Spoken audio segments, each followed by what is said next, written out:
என்ன இப்படி உட்காந்துட்ருக்கேன்னு பார்க்குறீங்களா? வீட்டில் உருட்டிட்டு இருந்தேன். அப்போது ஒரு ஒரு புதையல் மாதிரி ஒரு பாக்ஸ் ஒன்று கிடச்சிச்சு. அதில் என்னோடய 35 வருஷ ஃப்ளாஷ்பேக் கிடச்சிருக்கீங்க பாருங்கள். எவ்வளோ இருக்குது பார்த்ததுமே ஒரு மாதிரி நாஸ்டால்ஜிக்காக ஆச்சு. வீட்டில் எல்லா வேலையும் முடிச்சுட்டு வந்து உட்காருங்க, நான் நிறைய இருக்குது பேசுகிறதுக்கு. ஏன்னா இதை கொஞ்சம் விலாவரியாக உங்களுக்கு நான் எக்ஸ்பிளைன் பண்ணணுன்னு நினைக்கிறேன். என்னுடைய இந்த ட்ராவல் நம்ம நினைக்கிறோம் வாழ்க்கையில் இந்த இந்த ஸ்டேஜ் வரைக்கும் ரீச் ஆனதுக்கப்புறமும் என்னடா பெருசாக நம்ம பண்ணிட்டோம், என்ன நம்ம கிழிச்சிருக்கோம், இனிமேல் ஏதாவது ஒன்று நம்ம செய்யணும் அப்படின்னு இன்னமும் ஒரு அன்சாட்டிஸ்ஃபைடாக இருக்கும். பட் இதெல்லாம் பார்க்கும்போது தான் how much we have gone through, எத்தனை விஷயங்களை தாண்டி எவ்வளோ எக்ஸ்பீரியன்ஸ், எவ்வளோ படிப்பினைகள், அதெல்லாம் அனுபவங்கள், அதெல்லாம் தாண்டி இப்போ இப்படி வந்து உட்காந்துட்ருக்கு அப்படின்னு தெரியுது. இந்த ஃபோட்டோஸ் பார்த்தாலே தெரியும். ஒவ்வொரு ஃபோட்டோவும் என்னை பொறுத்த வரைக்கும் ஒரு பாடம். இது எனக்கு ஒரு பாடமாக மட்டும் இல்லை, இதை நான் அவங்களுக்கு சொல்லும்போது உங்களுக்கும் அதில் ஏதாவது ஒரு விஷயங்கள் கிராஸ் பண்ணுவீங்க. ஸோ அந்த ஒரு ரீசனுக்காக இப்படி உட்காந்துருக்கேன். அவங்கக்கிட்ட என்னோடய விஷயங்களை மனசார நான் வந்து ஷேர் பண்ண போகிறேன். ஓகே, என்னுடைய ஃபஸ்ட்டு ஸ்டேஜ் அதுலேருந்து ஆரம்பிக்கலாம். 5th ஸ்டாண்டர்ட் நினைக்கிறேன். நான் 5th ஸ்டாண்டர்டில் வந்து வித்யாநிகேதன் ஸ்கூல், அசோக் நகர், அங்கே ஆனுவல் டே ஃபங்க்ஷன்.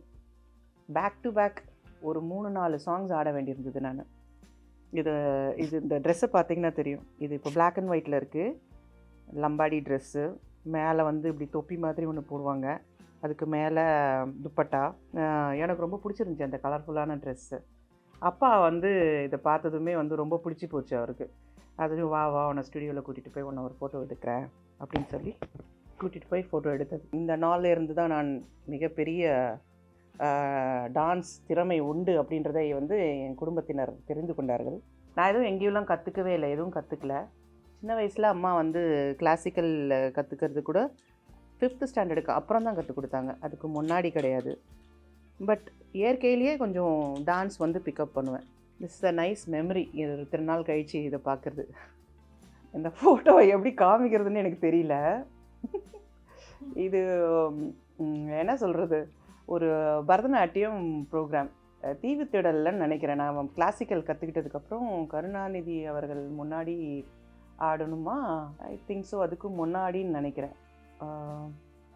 அப்போது இந்த பரதநாட்டியம் காஸ்டியூம் வந்து தைச்சாங்க. ஸ்டேஜில் ஆடிட்டுருக்கும்போது இங்கே மேலே வந்து இந்த பரதநாட்டியம் கச்சை அப்படி மேலே வந்து ஒன்று கட்டுவாங்க, கீழே இருக்கும். அது பாருங்க இறங்கி வந்திருக்கு. இறங்கி வந்து நான் டென்ஷன் ஆகிட்டேன். எனக்கு என்ன பண்ணுறதுன்னு எனக்கு புரியல. ஐயோ நாளா அது அப்படின்ட்டு மூஞ்செல்லாம் வந்து பயங்கர டென்ஷன் ஆகிடுச்சி. இந்த போஸ் கொடுக்கும்போது கூட வந்து நான் அந்த அரைமடியில் உட்காந்தோ அந்த மாதிரிலாம் நான் கொடுக்கவே இல்லை. ஏன்னா இது வந்து இந்த மேலே உள்ள இது வந்து கொஞ்சம் இறங்கின உடனே it was like looking very awkward for me. இந்த ஃபோட்டோ பார்த்து எனக்கு சுத்தமாக பிடிக்கல. இதை எடுத்து எங்கேயோ மறைச்சி வச்சிட்டேன். இன்னைக்கு சும்மா உங்களுக்கு காமிக்கிறேன். சும்மா பண்ணியாக இருக்குல்ல, இங்கே பாருங்கள், இங்கே வரைக்கும் இறங்கிருச்சு. நெக்ஸ்ட்டு என்னோட ஃபஸ்ட்டு ஃபோட்டோ ஷூட் அது பார்க்கலாம். அதாவது சினிமாவில் நடிக்கணும் அப்படின்னு அப்பாவும் அம்மாவும் முடிவு பண்ணதுக்கப்புறமா சரி ஓகே நடிக்கலாம் அப்படின்னு நானும் டிசைட் பண்ணேன். அதுக்கப்புறம் நான் எடுத்த முதல் ஃபோட்டோகிராஃபு. அப்போல்லாம் வந்து ட்ரெஸ்ஸஸ்லாம் வாங்குறதுக்கு பணம்லாம் கிடையாது. அம்மா வந்து அம்மாவோட புடவையை வந்து வெட்டி தைச்சி கொடுப்பாங்க. அப்படி அம்மாவோட புடவையை கட் பண்ணி தைச்ச பாவாடை சட்டை இது.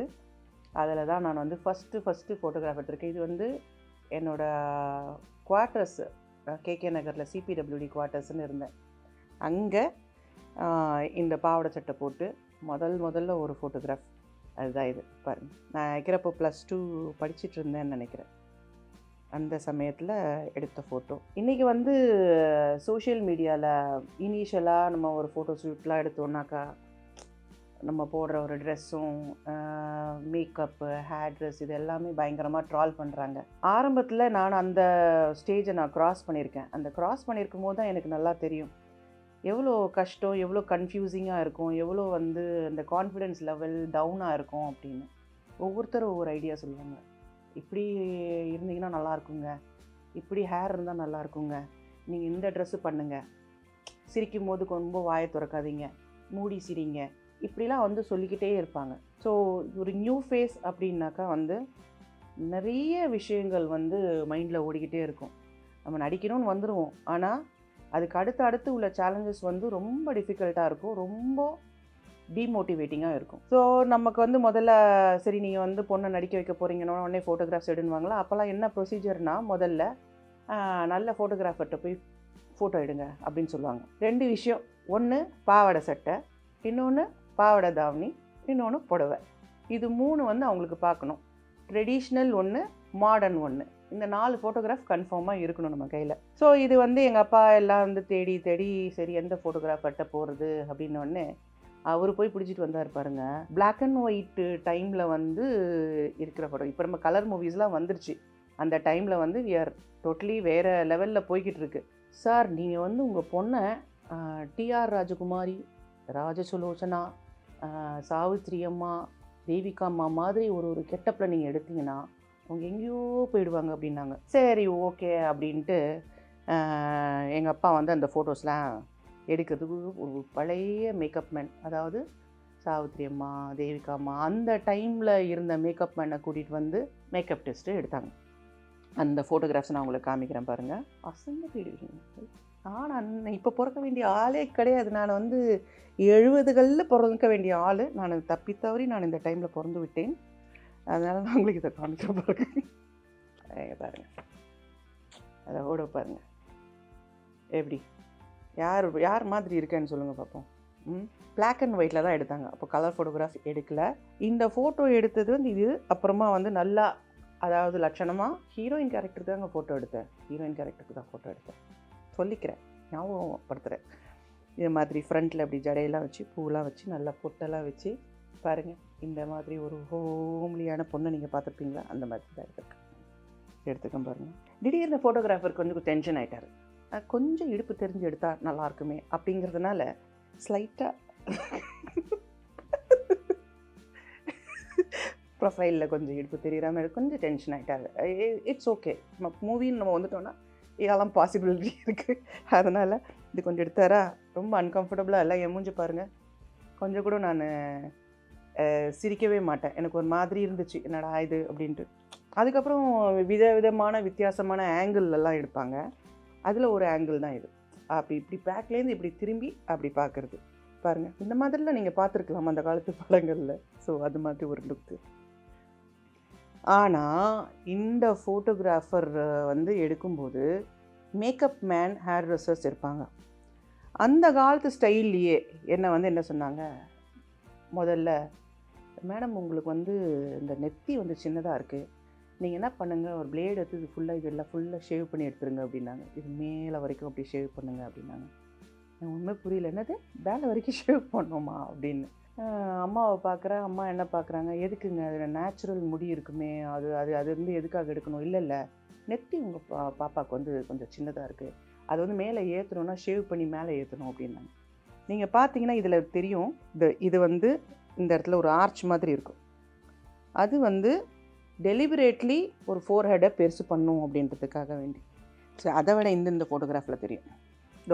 இந்த ஃபோட்டோகிராஃபில் ஒரு மாதிரி இந்த இடத்துல வந்து, அதாவது நம்மளுக்கு வந்து ஹேர் வந்து இந்த இடத்துல ஒரு இயற்கையாகவே ஒரு வளைவு ஒன்று இருக்கும். அது ஒரு அழகு. அதை வந்து ஷேவ் பண்ணி நெத்தியை பெருசாக்கணும் அப்படின்னாங்க. எனக்கு அது வந்து அவ்வளோ பெருசாக இஷ்டம் இல்லை. பட் என்ன சொல்கிறது, அப்போ அந்த சமயம் யார் என்ன சொன்னாலும் அவங்க சொல்கிறது தான் கரெக்டு போல் இருக்குது அப்படின்னு நினைக்க தோணும். அந்த மாதிரி. அதுக்கப்புறமா என்ன ஆச்சுன்னா, ரொம்ப ஓவர் டூ பண்ணி ஒரு ஃபோட்டோ ஷூட் எடுத்ததுக்கப்புறம் பிளாக் அண்ட் ஒயிட்லாம் வேண்டாம், இப்போ ப்ரெசண்ட் இதில் வந்து மேக்கப் இல்லாமல் எடுக்கிறதுக்கு வந்து ஃபோட்டோகிராஃபர் சிவன் சார்னு ஒருத்தர் இருக்கார், அவர்கிட்ட போய் ஃபோட்டோ எடுங்க, அவர் வந்து மேக்கப் இல்லாமல் எடுப்பார் அப்படின்னு சொன்னாங்க. அப்போது அவருடைய வீட்டில் தான் அவர் எடுப்பார். அவர் வந்து ரொம்ப நேச்சுரலான லைட்டில், நேச்சுரலான ஒரு லுக்கில் தான் எடுத்தார். அந்த ஃபோட்டோகிராஃப்ஸ்லாம் பாருங்கள், அதில் எவ்வளோ டிஃப்ரென்ஸ் இருக்குதுன்னு. அதாவது எல்லாத்துலேயுமே ஒரு ஒரு ஒரு மாடர்ன் ஒரு ட்ரெடிஷ்னல் இருக்கும். அது அது மாதிரி இருக்கும். ஏன்னா வந்து மாடர்ன் கேரக்டர்னால் வந்து உடனே இந்த ஃபோட்டோகிராஃபு, ட்ரெடிஷ்னல் அப்படின்னாக்கா வந்து ஒரு சாரீ ஃபோட்டோகிராஃப் இருக்கும், ஒரு பாவாடை தாவணி ஃபோட்டோகிராஃப் இருக்கும். இதுவும் எங்கள் அம்மாவோட புடவை தான். அம்மாவோட புடவையை கட்டிட்டு எடுத்தது. அது மாதிரி வந்து கொஞ்சம் டிசாஸ்டர் ஃபோட்டோஸ்லாம் கூட சில ஃபோட்டோகிராஃபர்ஸ் வந்து எடுப்பாங்க. இந்த பூவை பாருங்கள், இப்படி திரும்பி இப்படி பாருங்கள், இப்படி திரும்பி அப்படி பாருங்கள் அப்படின்லாம். அந்த மாதிரி ஒரு கொடுமையான ஒரு ஃபோட்டோ இருக்குது. நானே என்னை நானே ட்ரால் பண்ணிக்கிறேன். இதெல்லாம் எப்படி தான் நான் பண்ணேன் அப்படின்னு எனக்கே தெரியல. பாருங்கள் இது. No, don't laugh. நோ, இதெல்லாம் தாண்டி நான் வந்திருக்கேன் அப்படின்றத நீங்கள் வந்து அப்ரிஷியேட் பண்ணணும். ஓகேவா? இப்படி பூ வச்சு இப்படி பார்க்க சொன்னாங்க, நானும் பார்த்தேன். ஏன்னா ஒன்று சிரிக்கும் போதில் டார்ச்சர் பண்ணுவாங்க அப்போல்லாம். ரொம்ப சிரிக்காதீங்க, கொஞ்சம் வாயை மூடுங்க, கொஞ்சமாக ஓப்பன் பண்ணுங்க, இந்த லிப்ஸை மட்டும் ஓப்பன் பண்ணட்டும். ஃபுல் ஸ்மைல் வேண்டாம், ஃபுல் ஸ்மைல் வேண்டாம், வேணாம் வேணாம் வேணாம், எனக்கு ஃபுல்லாலாம் நீங்கள் சிரிக்காதீங்க. ஏன்னா உங்களுக்கு சீக்ஸ் இருக்குது, உங்களுக்கு இந்த கண்ணம் இருக்கிறதுனால அது வந்து கொஞ்சம் மேலே சப்பியாக போயிடும். அதனால் அந்த நேச்சுரலாக நமக்கு வந்து இயற்கையாக வரக்கூடியதை வந்து எவ்வளோக்கு எவ்வளோ டிமோட்டிவேட் பண்ணி நாசமாக்கணுமோ அதை ஆக்குவாங்க ஆரம்பத்தில். அதனால் வந்து ஒரு ஆர்டிஸ்ட் வந்து ஆரம்ப காலத்தில் இப்படி இருக்காங்களேன்னு நீங்கள் போடுறீங்களோ, from here to transform to that அப்படின்னு. ஏன்னா இதெல்லாம் தாண்டி நம்ம வந்து கற்றுக்குறோம், ஒன்றா கற்றுக்குறோம். வெறும் ஆரம்பத்தில் நம்ம வந்து ஃபோட்டோகிராஃபர்ஸ் கிட்ட இருக்கும்போது அவங்கக்கிட்ட அவங்க என்ன சொல்கிறாங்களோ, அவங்க இங்கே பார்க்க சொல்கிறாங்களா, இவ்வளோ தான் ஓப்பன் பண்ண சொல்கிறாங்களா, அவ்வளோதான் நம்ம வாயை ஓப்பன் பண்ணுவோம். ஏன்னா நம்ம நம்புகிறோம், நம்ம மேலே கான்ஃபிடென்ஸ் இருக்கா. ஏன்னா கேமராலேருந்து ஒருத்தர் பார்க்குறாங்க அப்படின்றப்போ நமக்கு என்ன தோணும், ஓகே வரும், மேபி அவங்க ரொம்ப கரெக்டாக இருக்காங்க போல இருக்குது அப்படின்னு. ஸோ அப்போ அந்த கான்ஃபிடென்ஸ் இருக்கவே இருக்காது. எனக்கு ரொம்ப நாள் வரைக்கும் நான் ஃபுல்லாக சிரிக்கவே மாட்டேன். என்னை சிரிக்காதன்னு தான் சொல்லுவாங்க. ஐயோ வேணாமா நீ சிரிக்காத அப்படின்வாங்க. சரி, இப்போ வர நியூ ஃபேஸஸ் எல்லாம் வந்து நீங்கள் ட்ரால் பண்ணும்போதெல்லாம் நான் யோசித்து பார்ப்பேன், நான் ஏன் இப்படி ட்ரால் பண்ணுறாங்க, யாருக்கும் தெரியாது. நீங்கள் என்ன நீங்கள் ஒரு பேக்ரவுண்ட்லேருந்து வந்தாலும் சரி, எவ்வளோ பெரிய செலிப்ரிட்டிக்கு டாட்டராக இருந்தாலும் சரி, எப்படியா இருந்தாலும் அந்த ட்ரால் பண்ணணும்னா பண்ணிடுறீங்க. பட் அவங்களுக்கு வந்து இந்த ஃபோட்டோகிராஃபரில் கிட்ட போய் ஒரு ரெண்டு ஃபோட்டோ ஷூட்ஸ் பண்ணி மவுல்ட் ஆகும். ஃபேஸ் வந்து மவுல்ட் ஆகிறதுக்கு வந்து அந்த டிரான்சிஷன் டைம் வந்து மினிமம் ஒரு 1 year to 2 years ஆகும். அதுக்கு முன்னாடி இந்த மாதிரி டிசாஸ்டர்ஸ் ஃபோட்டோ ஷூட்ஸ்லாம் நடக்கும். அதை வந்து வெளியில் நிறைய பேர் காமிக்கவே மாட்டாங்க. இதை நான் ஏன் உங்ககிட்ட காமிக்கிறேன்னா, if it is initial photoshoot, yes chances are there இந்த மாதிரி வந்து டிசாஸ்ட்ரஸாக மோசமாக காமிக்கவே முடியாத அளவுக்கு ஃபோட்டோகிராஃப்ஸாக இருக்கும். அப்புறம் நீங்கள் வந்து நான் கேரக்டர் ஆர்டிஸ்டாலாம் நான் வந்து ஆகிறதுக்கு முயற்சி பண்ணல அப்படின்னு பல பேர் பல விதமாக நீங்கள் என்னை பேசிக்கிட்டு இருக்கீங்க. இப்போ இன்றைக்கி கொஞ்சம் வந்து என்ன சொல்கிறது, கிரிஞ்சாக இருக்குது ரொம்ப. நம்ம பாலுமேந்திரா சாரோட ஃபோட்டோகிராஃபி இது. ரொம்ப ப்ரெஷரான ஒரு காலம்னா அதுதான். இது பாருங்க, ரொம்ப இன்னோசென்ட்டாக இருக்கும் இது பார்க்கும்போது. இப்படி இருக்கேன்னா, இப்படி பார்க்குறேன்னா, நான் வந்து கொஞ்சம் ஹைட்டாக இருந்ததுனால எனக்கு அந்த வாய்ப்பு போயிடுச்சு. அடுத்தது நம்ம டெஃபினெட்லி நல்லா நடிக்கிறோமா, நீ நல்ல ஃப்யூச்சர் இருக்குது அப்படின்னு சொன்னார்.